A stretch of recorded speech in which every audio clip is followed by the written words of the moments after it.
இது என்ன ஒரு ஆணவமா, ஒரு ஆணாதிக்கத்தோட உச்சமா? இதுல எல்லாரும் கவனிக்க வேண்டிய விஷயம் என்னன்னா, இந்த சங்கீதா மனைவி என்பதற்கு முன்பாக ரசிகையாக இருந்தது. அந்த ரசிகைக்கு தான் இந்த லெவல்ல உள்ள மரியாதை. அதெல்லாம் நான் பாத்துக்கிறேன், அதெல்லாம் வருத்தலாம் கிடையாது. நாச்சியால் ரஞ்சினின் ஏதோ ஒரு தாவேகா உறுப்பினர் நிர்வாகி அவங்களே விஜய் நோக்கி பல கேள்விகளை எடுத்திருக்காங்க. பெண்களுக்கு பாதுகாப்பு தரேன்னு சொல்றீங்க, அஜிதாக்கு பாதுகாப்பு கொடுத்த மாதிரியா? உங்க மனைவிக்கே இதான் நிலைமையா?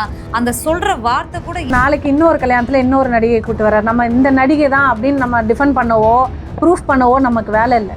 1000 பிரச்சனை போயிட்டு இருக்கு. இங்க சிபிஐ என்கொயரி போயிட்டு இருக்கு. அங்க படம் ரிலீஸ் ஆகல. நீங்க ட்ரிப்பா போயிட்டு வந்து முதல் தளத்துல வந்து விஜய் வசிக்கிறாரு, தரைதளத்துல வந்து சங்கீதாவும் ஒரு மகனும் இருக்காங்க அப்படின்னு சொன்னது வந்து விஜய்கிட்ட வாங்கி தின்னுட்டு பேசுறேன். ஏன்னா இதெல்லாம் எப்படி இந்த சம்பாத்தியம் பண்ணி குடும்பம் நடத்துறாங்கன்னு தெரியல. விஜயோடைய நிலைமை என்ன? அவருடைய மகன் வந்து ஒரு படம் டைரக்ட் பண்ண போறாரு, அதுக்கான அறிவிப்பு வருது. ஒரு ட்விட்டு கூட போடல இது மாதிரி வாழ்த்துகள். அந்த பையன் பார்த்தீங்கன்னா அடுத்த தன்னுடைய படத்து போஸ்டர்ல இந்த கால யதார்த்தத்தில் அவங்க 2 பேரும் பண்ணது அது கரெக்ட். ஓகே. ஆனா இவரு வந்து எம்ஜிஆரை போய் இவரோட ரசிகர்கள் ஒப்பிடுறதுங்கிறது குறைஞ்சபட்ச அறிவு கூட இல்லாதவன. இல்ல, நான் என்ன கேட்க வரேன்னா, திராவிட கட்சிகளே நடந்திருக்கு, ஏன் அந்த கட்சியில இல்லையா, இந்த கட்சியில இல்லையா, இல்ல பாஜக இல்லையா? எல்லாத்துலயும் இருக்கு. நீங்க தானே புதுசா வர்றீங்க, அவங்களுக்குலாம் மாற்றுன்னு சொல்லி தூய சக்தி. தூய சக்தி எல்லாம் தீய சக்தி. இவங்க தூய சக்தி தானே. இவங்க அரசியல் அன்கட் நேயர்களுக்கு வணக்கம். நிகழ்ச்சியில் சிறப்பு விருந்தினராக பத்திரிகையாளர், அரசியல் விமர்சகர் டிவி சோமு இணைந்திருக்கிறார். பேசலாம். வணக்கம் சார். வணக்கம். என்ன சார், ஊரே பேசினாலும் உலகமே பேசினாலும் தன்னுடைய தொண்டர்களுக்கு, ரசிகர்களுக்கு விஜய் அவர்கள் ஒரு அட்வைஸ் கொடுத்துருக்காரு. அதை நான் எனக்கு அதில் உடன்பாடு இல்லை அப்படின்னாலும் அந்த வார்த்தைகளை சொல்கிறேன். நீங்கள்லாம் வந்து என்னுடைய விவாகரத்து குறித்து பேசுவதையும் ஹர்ட் ஆவதையும் நான் பார்க்குறேன். எனக்கு அது ஹர்ட் ஆகுது. நம்ம ஹர்ட் ஆகிற அளவுக்குலாம் அது ஒர்த் இல்லை அப்படின்னு சொல்லியிருக்காரு. இது எனக்கு தெரிஞ்ச ஒரு 27 இயர்ஸ் 28 இயர்ஸான்னு எனக்கு திருமணமாகி மனைவியை வந்து இவ்வளோ வருடங்கள் அவங்களுடைய வாழ்க்கையை அர்ப்பணித்து வெளி உலகத்தில் அவங்க முகத்தை நம்ம எங்கேயுமே பார்க்க முடியாது. எனக்கு தெரிஞ்ச ஒரு 10 நிகழ்ச்சிகள் அவங்க முகத்தை பார்த்துக்கலாம்னு நினைக்கிறேன். அப்படிப்பட்ட அர்ப்பணிப்போடு வாழ்ந்த ஒரு பெண் தன்னுடைய நீ பெத்த 2 குழந்தைகளையும் ஒர்த் இல்லைன்னு சொல்கிறாரு ஒரு அரசியல் கட்சி தலைவர். உங்களுடைய கருத்து? ரொம்ப ஒரு வருத்தமான வேதனையான விஷயம். இது ஆணாதிக்கத்துடைய ஒரு உச்சம். இப்போ அந்த பெண்மணி சங்கீதா பற்றி எஸ்.ஏ. சந்திரசேகரன் சரி, சோபாவும் சரி சில பேட்டிகளில் சொல்லி அதெல்லாம் இப்போ வைரல் ஆகுது. ஆமாம், ரொம்ப வந்து அந்த பிள்ளைகளை வளர்க்குறதையாகட்டும், குடும்பத்தை பார்த்துக்கிறதுலையாகட்டும். ஏன்னா நடிப்பு அப்படி நடிப்புன்னு போயிட்டு இருக்கக்கூடிய ஒரு நடிகர் இருக்கிற ஒரு சூழலில் இயல்பாக எல்லா நடிகர்களோ இல்லை இதே மாதிரி 24 மணி நேரம் வேலை பார்க்கக்கூடிய விஷயங்களில் உள்ளவங்க. இப்போ என்னன்னா, ஒரு வருடம் முழுக்க 24 மணி நேரம் வேலை இல்லாட்டியும் ஒரு படப்பிடிப்பு அப்படின்னா அந்த நேரத்தில் நிறையா வேலை இருக்கும். அப்போ வந்து அந்த வீட்டு பெண்மணி குடும்பத் தலைவி தான் அந்த பொறுப்பை ஏற்றுக்க வேண்டியதாக இருக்குது. அப்போ அதெல்லாம் பண்ணியிருக்காங்க அப்படின்ட்டு அதை வந்து எவ்வளோ ஒரு கொச்சையாக, அதுவும் என்னென்ன விஷயங்கள் பாருங்கள். அதாவது இவங்க 2 பேர், இதில் சில பேர் சொல்கிறாங்க அது அவங்களுடைய தனிப்பட்ட விஷயம் அப்படின்னு. நான் என்ன சொன்னேன்னா, இப்போ சராசரியான ஒரு மனிதனுடைய ஒரு விஷயம் அப்படின்னா தனிப்பட்ட விஷயம். நீங்கள் முதல்ல தலைவருங்கிறத விட்டுருங்க.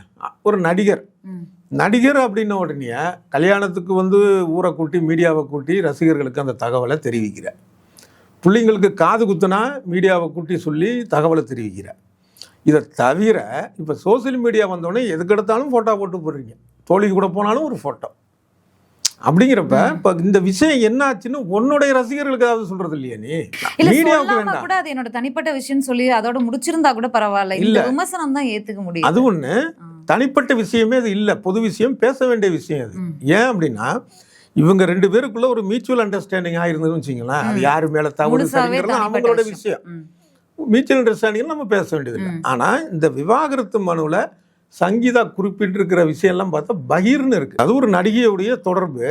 கேட்டப்போ இன்னுமே தொடர்பு இல்லை, வச்சுக்கல அப்படிங்கிற மறுபடியும் தொடர்பு வச்சுக்கிறாரு. கேட்டதுக்கு என்னன்னா, அந்த சங்கீதா மனைவியை வந்து தள்ளி வைக்கிறது, பொருளாதார தடை விதிக்கிறது. நினச்சி பாருங்க, வந்து ஒரு நினைத்த பொருளை பிள்ளைகளுக்கோ தனக்கோ ஒரு வாங்கி கொள்ளக்கூடிய அந்த ஒரு சூழல் கூட இல்லாத ஒரு நிலைமையில தள்ளி விடுறது, தாம்பத்திய உறவு இன்மை. அப்ப எவ்வளவு ஒரு கொடூரமா வந்து இல்ல, இவங்க கிரவுண்ட் ஃப்ளோர்லயும் அவர் ஃபர்ஸ்ட் ஃப்ளோர்லயும் வசிச்சதாகவும் அது ஒரு பெரிய பொய். அதாவது யூடியூபர்ல விஜய்கிட்ட வாங்கி தின்னுட்டு, இதே நாகரிகமான வார்த்தையா வாங்கி தின்னுட்டுன்னு சொல்றேன். பொய்யா சொல்கிறானுங்க, கொஞ்சம் கூட மனசாட்சி இல்லாமல்.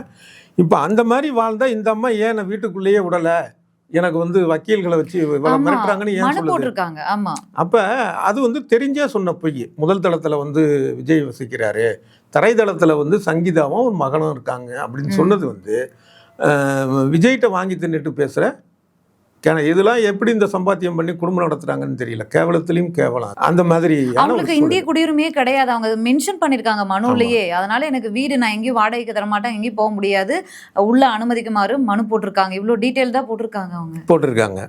இதில் என்ன ஒரு கொடுமைன்னா, இத்தனை வருஷம் வாழ்ந்த மனைவியை வந்து ஒரு நடுத்தரில் நிற்க வச்ச ஒரு தானத்தில் வருது அப்படின்னா, அதுக்கு அந்தோடைய உச்சத்தை பார்த்தீங்கன்னா அவ்வளோ ஒரு ஆணவமாக வந்து ஒர்த்து கிடையாது அப்படின்னு. அப்போ இதெல்லாம் பார்க்கும்போது இது வந்து பொது வெளியில் விமர்சிக்கக்கூடிய விஷயம்தான். அது இது விமர்சிக்கிறது தப்பே இல்ல. பரஸ்பரமான விவகாரத்தை இருந்தா தனிப்பட்ட விஷயம் ஒதுக்கி வச்சிருக்கலாம். அவங்க குற்றச்சாட்டுகளை வச்சிருக்காங்க அந்த நபர் மீது. அப்ப அந்த நபரை நம்பி நம்ம ஓட்டு போடலாம். ஒரு கட்சியுடைய தலைவர் ஓட்டு போடலாமாங்கிறதும் பேசிதான் ஆகணும். அது ஒண்ணு.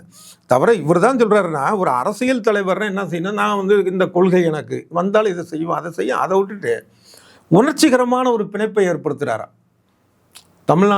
தமிழ்நாடு வேற, விஜய் வேற இல்லை. ஆமா, வீணா விஜய், வெற்றினா விஜய், எல்லாமே விஜய். அதாவது தமிழ்நாட்டு மக்களுக்கும் எனக்கு இருக்கிற ஒரு இது வந்து ஓசியானிக் ரிலேஷன்ஷிப் ஏதோ ஒரு வார்த்தை சொன்னாரு. அப்ப அந்த ஓசியானிக் அளவுக்கு இருக்க அப்படிங்கிறப்ப அதை எங்க பேசினாருன்னா நாகப்பட்டினத்துல நினைக்கிறேன், இல்ல இப்ப ரீசெண்டா. ஆனா தஞ்சையில அப்படின்னு இருக்கும்போது அப்போ உன்னுடைய பிரச்சனைகளை நீ உன்னோட ரசிகர்களுக்காவது சொல்லணும்ல. இப்ப இந்த விஜயை பின்பற்றக்கூடியவங்க, நான் பல முறை சொல்லியிருக்கிறேன், குறைவான ஆள் தான், நிறைய பேருன்னு சொல்லிலாம் கிடையாது, தவறு இல்லைன்றாங்க சார். ஆனா அந்த குறைவான பேர் தான். ஒட்டுமொத்த தமிழ் சமுதாயத்தில் பெரும்பாலானவர்கள் வந்து இதுக்கு உடன்படக்கூடியவர்கள் இல்லை. இல்லை இன்னொன்று ஒரு ஆணாதிக்கம்னுங்கிறதா அதோட வெளிப்பாடு. இதில் விஜய் சங்கீதான்னு விட்டுருங்க, ஒரு பெண் அப்படி வச்சுக்கோ, அவங்க கணவர் வந்து இந்த பெண்ணை பிடிக்கல, வேற எதுக்கு போறாரு, ஒரு தோழி கூட பழக்க வச்சுக்கிறாரு, இதில் என்ன தப்புன்னு கேட்குறாங்களே. இப்போ அதே மாதிரி கணவரை பிடிக்கலன்னு சொல்லி அந்த மனைவி வந்து இன்னொரு தோழர் கூட வெளியில் போகிறாங்க வர்றாங்க பழகுறாங்க அப்படின்னா அதை வந்து ஏற்றுக்குவாங்களா? அப்போ இதுக்கு என்ன மாதிரியானது? இப்போ பாரதி சொன்னார்ல, ஆணுக்கும் பெண்ணுக்கும் ஒரே மாதிரியான ஒரு விஷயந்தான் இருக்கணும். கற்பு எனப்படுவதுங்கிறது என்னன்னா அது ஒரு மன ரீதியான விஷயந்தான். மற்றபடி கண்ணகி கற்பு அந்த விஷயத்தெல்லாம் நம்பிக்கை இல்லை எனக்கு. சொல்றது என்னன்னா, பெரியார் சொன்னார்ல அழகா, ஒழுக்கம்னா என்னன்னா அவர் தான் அழகா சொன்னார். ஒன்றை வந்து அடுத்தவங்க எப்படி நடத்தணும்னு நினைக்கிறியோ நீ அப்படி அடுத்தவங்கள நடத்த, முடிஞ்சு போச்சு, அவ்வளோதான்.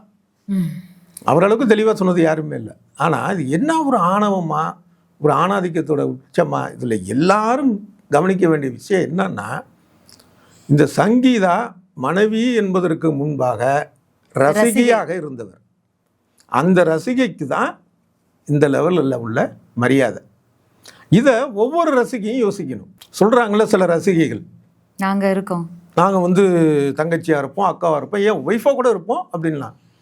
அது என்ன ஒரு 100 பேர் இருக்கும் அந்த மாதிரி ஆட்கள், அதை போட்டுட்டு இருக்கா மறுபடி சோசியல் மீடியாவில். அப்போ அதை யோசிக்கணும், அவங்கெல்லாம் யோசிக்கணும்.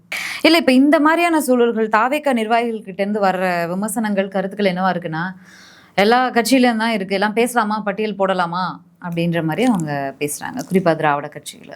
ஆமாம், இதில் என்னென்னா இது ஒரு வகையான மனநோய். எதுக்கெடுத்தாலும் திராவிடம் திராவிடம் அப்படின்னு. இப்போ உதாரணம் பார்த்தீங்கன்னா, இந்தியாவிலே தமிழ்நாட்டில் தான் குடி அதிகம். நம்ம மதுவுக்கு ஆதரவான ஆள் இல்லை, ஆனால் மதுவில் உச்சத்தில் இருக்கிறது ஊபி. அந்த லிஸ்ட்டுலாம் பார்த்தீங்கன்னா இதுக்கெல்லாம் கொஞ்சம் அறிவு வேணும்.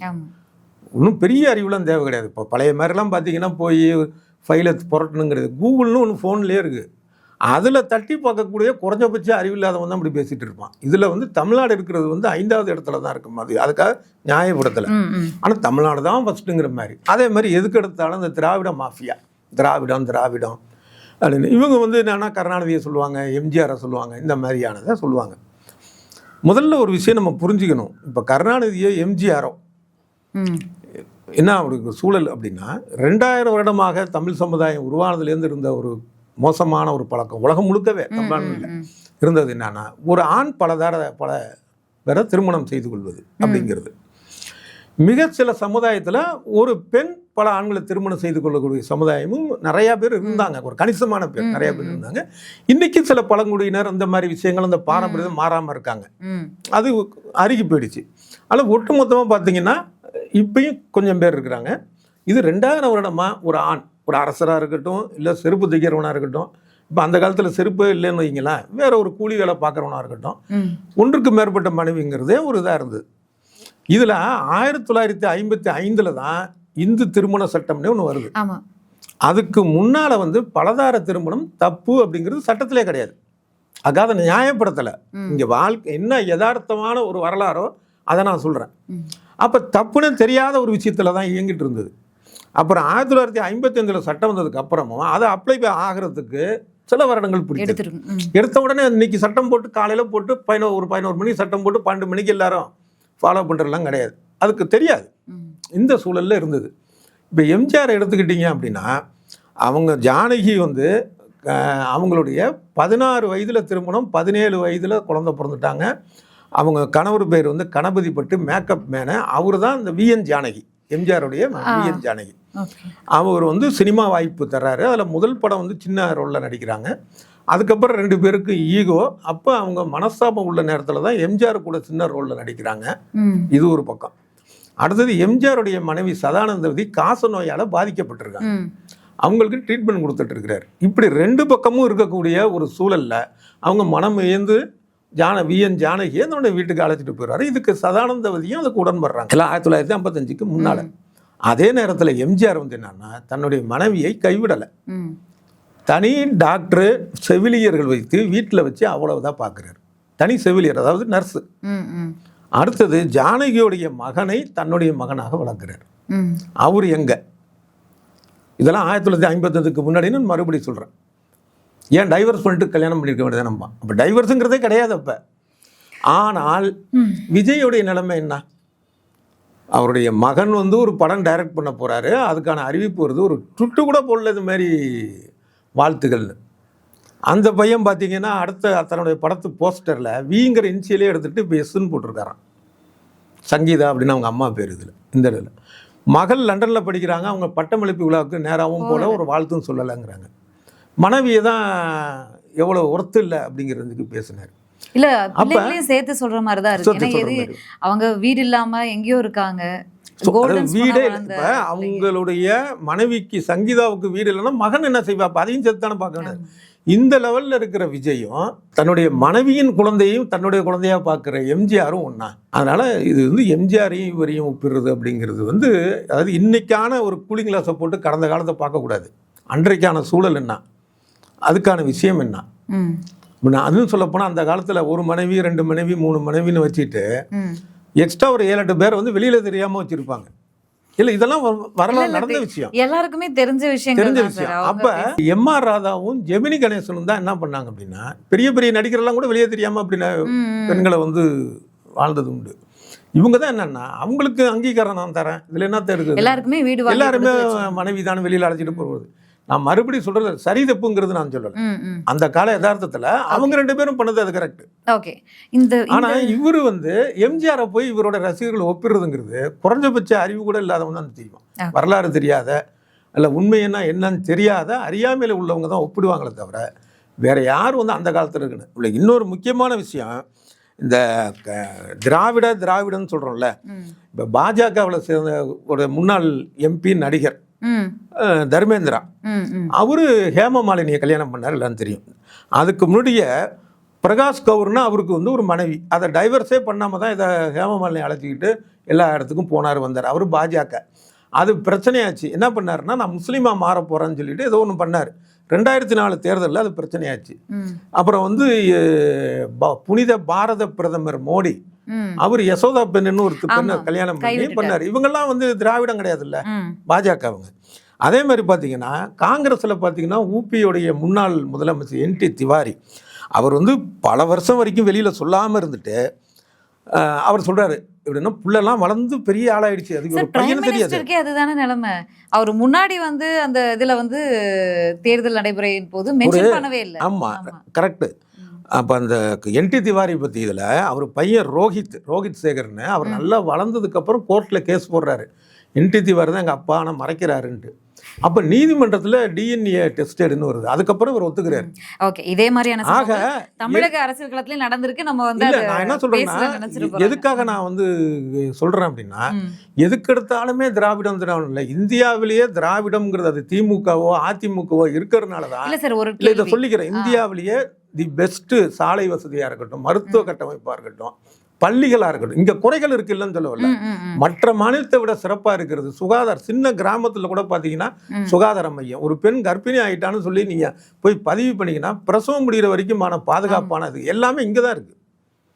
அதனால நீங்க இப்படி எல்லாம் திராவிடம்னா சொல்லக்கூடாது சார். விஜய் கோச்சு பாருங்க மேல, அவர் எல்லாம் சொல்லியிருக்காரு. நீட்டான பாத்ரூம்ல இருந்து எல்லாமே பண்ணுவோம்னு வாக்குறுதி கொடுத்திருக்காரு. எதுவுமே இங்க இல்லன்னு தானே அர்த்தம் அப்போ? ஆமா ஆமா, அவர்தான் வந்து ஒவ்வொரு கிராமமா எல்லாம் போய் பார்த்து ம், செஞ்சிருக்கிறாரு. ம். அதாவது என்ன மாதிரி களத்துக்கு போன பத்திரிகையாளர்கள் போய் கொண்டு இருக்கிற என்ன மாதிரி பத்திரிகையாளர்களுக்கு எந்த லெவல்ல இருக்குன்னு தெரியும். ம். குறைகளும் இருக்கு, நம்ம சொல்லியிருக்கிறோம் இல்ல, இல்ல தமிழ்நாட்டு ஆனா, பெண்களுக்கே தெரியும் தெரியும், அவங்கவுங்க அதை பாக்குறாங்க. அதனால திராவிடம் அப்படிங்கறத சொல்றதும் தவறு. ம். தவிர அந்த காலத்துல இல்லையா அப்படிங்கிற, அந்த காலத்து நிலைமை வேற, இந்த காலத்தையும் இது வந்து இல்ல, நான் என்ன புரிதல் கேட்க வரேன்னா, திராவிட கட்சிகளே நடந்திருக்கு, ஏன் அந்த கட்சியில இல்லையா, இந்த கட்சியில இல்லையா, இல்ல பாஜக இல்லையா, எல்லாத்துலயும் இருக்கு. நீங்க தானே புதுசா வர்றீங்க, தூய அவங்களுக்கு எல்லாம் மாற்றம் சொல்லி தூய தானே சக்தி. தூய சக்தி. மத்த எல்லாம் தீய சக்தி, ஆ. இவங்க தூய சக்தி தானே. இவங்க ஏன் அப்படி செய்யணும்? மத்தவங்க தான் தீய சக்தி, இவர் தூய சக்தி தானே. தூய சக்தி ஏன் அந்த மாதிரி போகணும்? ஓகே சார், இந்த 2026 தேர்தல் களத்தில் பெண்கள் ஓட்டு ஒரு கணிசமான ஒரு ஓட்டு இருக்கு. ஜெயலலிதா அம்மாட்ட இருந்துச்சு தொடர்ச்சியா. இப்போ முதலமைச்சர் மு.க. ஸ்டாலின் திமுக தலைவர் கையில் வச்சிருக்காரு. பல்வேறு திட்டங்கள் மூலியமாக தொடர்ந்து இணைப்புல போறாங்க. பட் இந்த விஜய் வருகை அப்படிங்கிறது அந்த பெண்கள் ஓட்டுக்கு சிக்கலை கொடுத்துருக்கா திமுகவிற்கு? இல்லை இந்த விஜயனுடைய இந்த பர்சனல் இஷ்யூஸ், சங்கீதா நடிகை விஷயங்கள்லாம் வந்து பெண்கள் ஓட்டை விஜய்க்கு போக விடாம காக்குமா, இல்லை என்ன? இல்லை, நீங்கள் சொன்னதில் பாதி எனக்கு ஏற்புடையது. ம். அதாவது இந்த ஓட்டு போகிறதுக்கு தடை இருக்குது, அது உண்மை. இன்னொன்று என்னென்னா, ஆரம்பத்திலேருந்தே நான் சொல்லிகிட்டு இருக்கிற விஷயந்தான், இவருக்கு தொகுதிக்கு 1500லேருந்து 5000க்கு மேலே வராது. இது வரைக்கும் நான் ஒரு 1000 பேட்டிகளில் டிவி பேட்டி, யூடியூப் எல்லாத்தையும் சொல்லிகிட்டு இருக்கேன். நான் ரிசல்ட் வந்தோன்னே பாருங்கள், இதுதான் இவருடைய இது. சின்ன கும்பலை ஊதி பெருசாக்குறது வந்து இந்த குறுகிய இடத்துல போய் 5000 பேரை சேர்க்கறதுலாம் வந்த வினை தான், வேற ஒன்றும் கிடையாது. அடுத்தது மீடியாக்கள் பண்ணுற கோளாறு, மற்றபடி பெரிய அளவு ஓட்டு கிடையாது. ஒரு விஷயம். அதே நேரத்தில் கரூர் சம்பவத்துக்கு அப்புறம் பார்த்தீங்கன்னா கொஞ்சம் வந்து பேர் திருந்தினாங்க, தெளிஞ்சாங்க. இந்த சங்கீதா மேட்டரில் நம்ம இது வரைக்கும் பேசின விஷயங்கள் நம்மளுடைய கருத்து மட்டுமல்ல, ஒரு சிலதுன்னா மற்றவங்க யோசிக்காம இருந்திருக்கலாம், எம்ஜிஆர் கம்பாரிசன் மாதிரி நம்ம. ஆனால் இதை தவிர மற்ற நம்ம பேசுறது எல்லாமே எல்லாரும் யோசிக்கிறாங்க. அப்போ அந்த ஒரு தாட்டில் இன்னைக்கு சோசியல் மீடியாவில் தேவைகள் இருந்த பெண்களே வந்து அதை ஆமா, நாச்சியால் ரஞ்சினின்னு ஏதோ ஒரு தாவேகா உறுப்பினர் நிர்வாகி அவங்களே விஜய் நோக்கி பல கேள்விகளை எடுத்திருக்காங்க. பெண்களுக்கு பாதுகாப்பு தரேன்னு சொல்றீங்க, அஜிதாக்கு பாதுகாப்பு கொடுத்த மாதிரியா, உங்க மனைவிக்கே இதான் நிலைமையா, அந்த சொல்ற வார்த்தை கூட என்ன இப்படி ஒரு நாகரிகம் மற்ற வார்த்தை, என்ன ஒர்த் இல்லை அப்படின்னு சொல்ற வார்த்தை, இதுதான் உங்க மொழியா, இதை தான் எடுத்துக்கணுமா, உங்க பிள்ளைகளுக்கே இந்த நிலைமைனா அப்படின்னு சொல்லி அவர் கடுமையான ஒரு பதிவு பண்ணியிருக்காங்க. அது எவ்வளவு பெரிய ஒரு இதான விஷயம். இதுல வந்து என்னன்னா, அந்த ஓட்டு போட நினைத்த மிகச்சில பெண்கள், அதாவது இன்னைக்கு விஜயை வந்து நாங்க கூட கல்யாணம் பண்ணிக்குவோம் அப்படின்னு சொல்றதையும் நம்ம இதுல பாக்குறோம் சோசியல் மீடியால. இதெல்லாம் மிக குறைந்த சதவிகிதம் அந்த கட்சி உறுப்பினராக இருக்கக்கூடிய, அதுலயும் எல்லாரும் கிடையாது. எனக்கு 1-2 தான் சார், 1-2 தான். ஆனால் உறுப்பினராக இல்லாமல், ஆக உறுப்பினராக இருக்கிற எல்லா பெண்களையும் நான் சொல்லலை, அதுல 1-2 பேர் தான் இப்படி பேசுறது. அந்த உறுப்பினராக இருக்கிற பெண்களே வெறுத்து போயிட்டாங்க. ஒண்ணு. இதை தவிர கட்சி உறுப்பினர் இல்லாமல் ஆதரவாளராக இருந்தவர்கள் சில பேரும் இப்போ வந்து வேண்டாம் அப்படிங்கிறதுக்கு தான் வந்திருக்கிறாங்க. அந்த மேடையிலேயே மகளிர் தின மேடையிலேயே வச்சு ஒரு அம்மா பதிலடி கொடுத்தாங்க.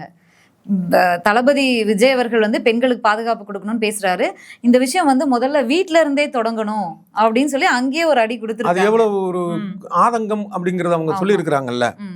அதனால நிச்சயமாக என்னுடைய கணிப்பு 1500லேருந்து 5000னா அதை விட குறையும் விஜய்க்கு. நிச்சயமா பெண்களுடைய எதிர்ப்புங்கிறது பெரிய அளவுல இருக்கும். இப்ப நல்ல வேளையா நம்ம தேர்தல் முறையில வந்து என்னன்னா, ஒண்ணு ஒருத்தருக்கு வாக்களிக்கலாம், இல்ல வந்து நோட்டால போடலாம், இதோட இருக்கு. நீங்க எதிர்வாக்கு போடலான்னு ஒன்று ஆப்ஷன் இருந்துச்சுன்னு வச்சிங்களா, உலகத்திலே முதல் முறையா கொண்டு வந்தா நல்ல ஆப்ஷன். அதிகமான எதிர் வாக்குகள், அதாவது நம்ம அந்த அப்ஜெக்டிவ் டைப்னு சொல்லி எக்ஸாம்லாம் நடக்குது இல்ல, டிக் அடிக்கிறதா வேணாமா, அது மாதிரி போட்ட விஜய் தான் அதுல முதலிடம் வருவார். பாஜகவோட சார் நிச்சயமா பாஜகவை விட அதுல அதிகமா வருவார். பொறுத்திருந்து பார்க்கலாம். இப்போ நிறைய விஷயங்களை எடுத்துட்டு வந்து அவருடைய ஸ்பீச் இருந்து ப்ரிப்பேர் பண்ணி கொடுத்துருக்கீங்க. மீண்டும் பேசலாம். நன்றி.